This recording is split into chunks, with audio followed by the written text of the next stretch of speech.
안녕하세요. 자유 유튜브더 자윤입니다. 오늘은 이야기를 한번 해볼까 합니다. 자, 공매도 첫날부터 엄청나게 많은 양의 공매도가 쏟아졌습니다. 그러면서 우리나라 주가 지수 크게 밀렸는데요. 자, 그렇다면 우리가 이런 상황 속에서 어떻게 대응하면 좋고 앞으로 어떤 식으로 투자를 하면 좋을지 여기에 대해서 한번 생각해 보는 시간 가져보도록 하겠습니다. 자, 우려했던 일이 현실로 나타났습니다. 설마 했는데 역시나 개미들의 떼죽음이 시작됐습니다. 사실 지난주부터 지수가 크게 밀리면서 개미들 큰 손실을 입고 있는 게 현실이기도 합니다. 자, 제가 3월 29일 날 몸풀고 있는 그들이 온다라는 영상 올린 바 있습니다. 자, 그러면서 4월 개미들 살찌우고 5월 달에 공매도로 벗겨먹을 건가? 자, 이런 우려를 제가 한번 하기도 했습니다. 자, 그래서 그 영상, 자, 결론 부분에서 제가 저의 뇌피셜로 이런 이야기를 했습니다. 4월 시장에 강한 반등이 있다면 5월에는 일시적인 조정이 있을 수 있다. 자, 공매도 주가가 올랐을 때 쳐야 제맛이라는 거죠. 그래서 주가가 떨어진 상태에서 공매도 쳐봐야 먹을 게 없으니까 4월달 주가 지수를 크게 올린 뒤에 공매도를 쳐서 발라먹는 게 아닌가 이런 생각을 했었는데 4월 중순 이후 외국인들이 스물스물 한국 시장으로 기어들어와서 주가 지수를 올린 다음에 지금 엄청나게 공매도를 치고 있는 걸로 확인이 됐습니다. 아마도 예정된 수순이 아닐까 이런 생각도 할 수밖에 없는데요. 자, 어쨌건 간 지금 이미 엎질러진 물입니다. 그렇다면 어떻게 우리가 대응하면 좋을지 여기에 대해서 생각해 보는 게 좋을 것 같습니다. 공매도 현황을 한번 살펴보니 자, 5월 3일 코스피에서만 8,140억, 코스닥에서는 2,790억이나 공매도가 나왔습니다. 자, 합산으로 1조 930억, 약 1조 1천억에 달하는 엄청난 금액인데요.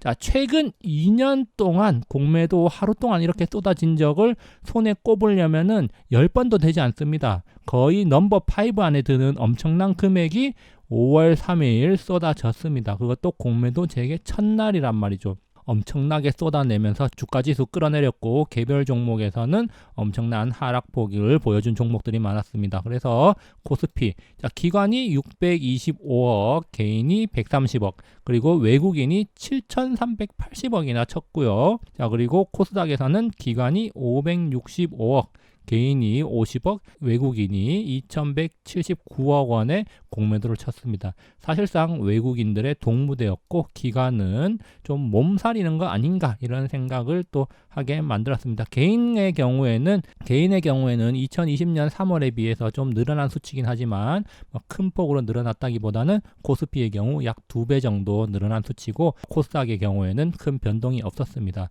자, 그래서 결국 이번 공매도 재개 외국인들의 공매도 파티의 시작이다. 자, 이렇게 볼 수밖에 없는 그런 상황이고요. 기관들은 왠지 이미지 관리하는 그런 느낌이 들고 있기도 합니다. 그동안 증권가에서 많은 이야기들이 있었습니다. 공매도 재개를 앞두고 피해야 될 종목, 그리고 하락 가능성이 높은 종목들 여러 이야기가 나왔는데요. 대체로 대차 잔고가 높은 종목, 그리고 고퍼 논란의 중심이 있던 종목들을 중심으로 큰 폭의 하락세 보여주는 모습 보여줬습니다. 자, 그래서 시장에서 회자되던 종목들 한번 살펴보니까 자, 제가 한번 체크를 해봤습니다. 자, 3월 말 대비 대차 잔고 1% 이상 상승한 종목들이라고 해서 미래에셋증권에서 나온 리포트 있던 종목들 한번 살펴봤는데 자, 보면은 8%부터 10%, 12%, 8% 뭐 이렇게 해서 쭉 다 대체로 많이 내린 거 확인할 수 있습니다. 자, 그러면서 특히 많이 내린 업종을 살펴보면 제약 바이오, 그리고 5G, 자, 그리고 그동안 많이 올랐다는 이야기가 나오는 친환경 관련주들 많이 내린 거 확인할 수 있고요. 자, 그리고 순수 성장 섹터 고퍼 종목이라고 해서 IBK 투자증권에서 나온 게 있는데 여기서도 두산 퓨어셀이 10%가량 내린 거 확인할 수 있고 셀트리온 헬스케어 5.97%, LNF 6.7% 내린 걸로 확인할 수 있습니다. 대체로 제약바이오 그리고 친환경 관련주들 많이 내렸는데 그동안 많이 올랐던 종목들 그만큼 많이 내린 거 확인할 수 있습니다.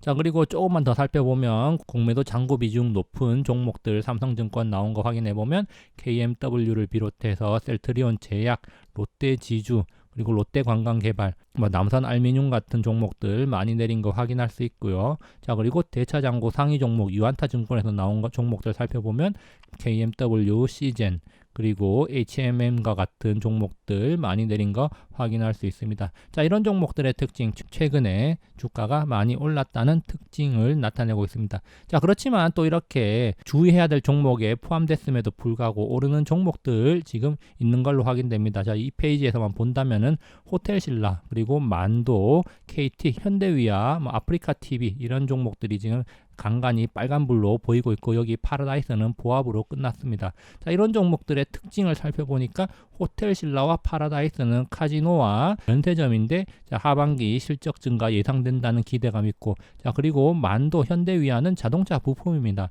자, 금일 시장의 흐름을 보면은 자동차 관련주 현대차를 중심으로 해서 비교적 강세를 보였다는 특징이 있습니다. 자, 자동차 관련주들은 비교적 고퍼 논란에서 자유롭고, 그리고 2분기 이후 실적 개선 기대감이 있기 때문에, 자, 이번에는 공매도에 타겟이 되지 않았다, 이렇게 우리가 또 한번 생각해 볼 수 있을 겁니다. 그리고 아프리카TV 같은 경우 계속해서 지켜봐야겠지만 실적이 사상 최대치를 기록하고 있다는 특징이 있다는 점 우리가 눈여겨봐야 될 겁니다. 자, 그래서 지금 공매도 난도질이 일어났다, 시장 전체 충격으로 번졌다. 자, 그리고 공매도 난도질이 시장 전체 충격으로 다가와서, 자, 그동안 시장에서 많이 올랐던 종목들 큰 폭으로 빠졌는데요. 자, 이런 공매도에 따른 투자 심리 악화, 시장 전체 충격으로 번지면서 일각에서는 이런 이야기들도 나오고 있습니다. 차라리 코인이 더 공평하다. 자, 그러면서 코인 시장의 또 움직임 눈여겨볼 필요가 있는데, 주가와 반비례해서 상승했다는 점입니다. 자, 여기 보시면은 제가 업비트에서 제시하는 업비트 마켓 인덱스 가져와 봤습니다. 비트코인을 포함한 업비트 마켓 지수 확인해 보면은 한국 주식시장 큰 폭으로 내린 것과 반대로 가상화폐 시장 3.57% 상승한 걸로 나타나고 있고요. 자, 그리고 비트코인을 제외한 코인들은 지금 4.66%나 상승한 걸 확인하고 있습니다. 주식시장 하락한 것과 반대로 지금 가상화폐 시장 오히려 오르고 있다. 이런 것들, 주식시장에서 또 가상화폐로 자금이 흘러 들어갈 수 있는 또 그런 계기가 되지 않을까, 이런 생각이 또 들기도 합니다. 결론입니다. 자, 4월 포동포동 살이 올랐던 주식시장 5월 첫날부터 총질이 시작됐습니다. 물론 하락 조정은 4월 말부터 시작이 됐지만 5월 첫날 공매도가 시작되면서 그 절정을 향해 가고 있는 것 같습니다. 자, 투자 심리 악화, 총질하는 공매도꾼들을 피해 있는 것이 상책입니다. 괜히 앞에 나서서 총알바지 할 필요 없다는 겁니다. 시장에 맞설 필요가 없고 그냥 시장에 순응하는 게 최선입니다. 그래서 제가 말씀드리는 바, 총질 앞에 맞서지 말고 몸살이면서 기회를 엿보는 게 현명할지도 모른다. 오히려 지금은 욕심을 부리지 말고 지키는 게 더 중요한 때다, 이런 생각을 한번 해봅니다. 자, 그러면서 좋은 기회가 나타났을 때 그때 물어야지, 괜히 먼저 뛰쳐나가서 주워 먹으려다가 총 맞고 먼저 죽을 수도 있습니다. 자, 그리고 또 한 가지 중요한 점, 공매도 재개, 그럼에도 불구하고 주가가 오르는 업종, 종목이 있다는 점입니다. 공매도 타겟이 될 가능성이 높다는 이야기가 있었지만 상승한 종목들 앞서 몇 종목 살펴봤죠. 자, 그리고 어떤 업종이 올랐나, 오늘같이 시장이 무너져 내리는데도 불구하고 어떤 업종이 올랐는지 살펴봐야겠고요. 어떤 종목이 올랐는지, 어떤 특징이 있는지, 왜 올랐는지 한번 점검해 봐야겠습니다. 자, 밸류에이션 높지 않고 실적 상향이 기대되는 곳에 어쩌면 좋은 기회가 있을 수도 있습니다. 자, 그래서 여기까지 해서 공매도 재개 첫날 시장 상황에 대해서 한번 간략하게 짚어봤고요. 항상 즐거운 하루 보내시기 바랍니다. 감사합니다.